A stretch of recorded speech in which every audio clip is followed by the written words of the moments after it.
Have you ever been on a trip and you just felt stressed out by the end of it? Well, today I'm going to share with you my tips and tricks so you can have the best travel experience possible. Hi, my name is Zoe. I'm a digital nomad who travels the world on a budget.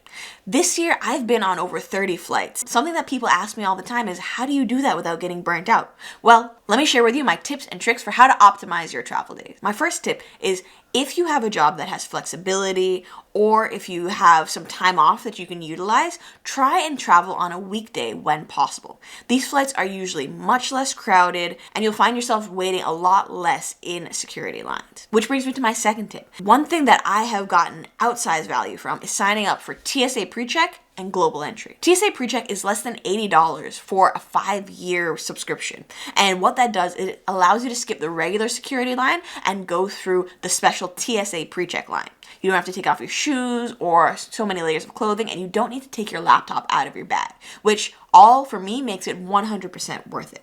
TSA PreCheck allows me to show up at the airport much closer to the time of my flight, so I get more out of the trip I'm on or just getting ready to go on that trip. I just get more time in my day. I don't need to rush to the airport, and I can take the train if I want to and save a little bit of money. So I definitely recommend TSA PreCheck. The second part of that is Global Entry. Now, Global Entry is more useful if you're somebody who travels outside of the United States and re-enters frequently, which I personally do, and it's been one of those things that has been a game changer. Not having to wait in a 3-hour-long line at Miami International Airport, if you've been there, you know what I'm talking about, has been amazing. I can usually zip through there in under half an hour and just re-enter the States and be on my way.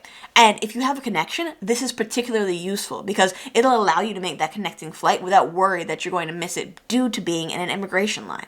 So again, TSA PreCheck and Global Entry, 2 extremely useful programs that I'd recommend checking out. My third trick is that I typically travel with carry-on only. And while this can be a little bit challenging, check out my video up here on how I would pack to travel with carry-on only. I think it's totally reasonable and totally possible to travel full-time with just a backpack and a carry-on suitcase. Waiting on your luggage every time you get to a new destination, especially if you've been on a flight that's delayed or it's late at night, can really take it out of you. So by traveling with carry-on only, as soon as I get through immigration or if I'm on a domestic flight, as soon as I get off the plane, I'm just walking off to grab an Uber, get on the train, and head to wherever I'm going. So I don't have to worry about waiting 20, 30, 40 minutes for my bag depending on where I'm going. My fourth tip, and this one is really crucial. Sign up for a credit card that gives you lounge access. I have 2 cards that give me lounge access. So the Chase Sapphire Reserve card, as well as an American Airlines card that I have. Chase Sapphire Reserve gives you access to priority pass lounges, which depending on where you are in the world can be really, really high quality lounges. Especially when you're flying internationally, some of the lounges that priority pass give you access to are fantastic. However, I found that on US domestic flights and even some flights out of Canada, the priority pass lounges can be very overcrowded and not super clean. But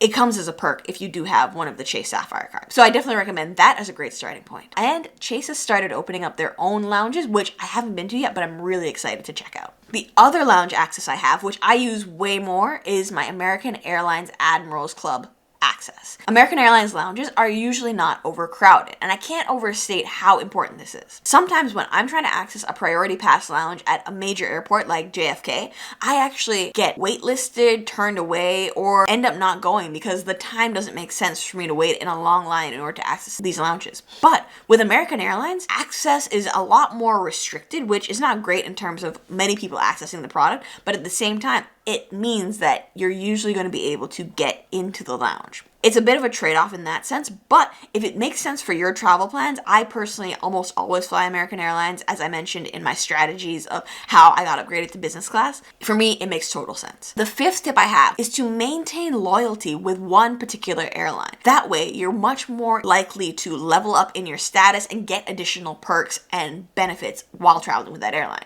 Something that I've been able to level up to now is getting multiple free check bags. I usually get upgraded if I'm on a busy flight from the front of the plane in economy to business class, or I'll be able to book a premium economy seat when I'm booking my ticket for no extra charge. So having loyalty to one particular airline is really, really crucial. Number 6, pack your absolute essentials in your personal item.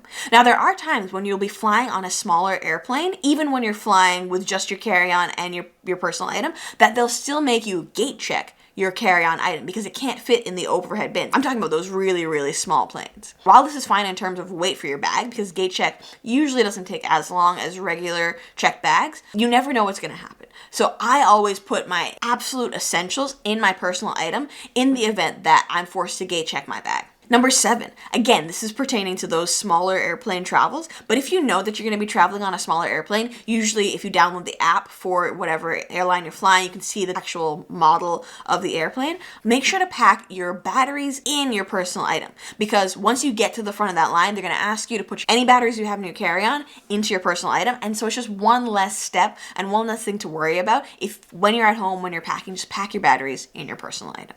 And number 8, always travel with a reusable water bottle. This has been a game changer for me. Even if I don't end up going to a lounge somewhere, I can always fill up somewhere. Most major airports now have filtered water fountains, so I can just fill up on my water, and that'll save me $5, $10 a trip, which again really adds up as you go through it. If you go to a lounge, you can just get their filtered water for free.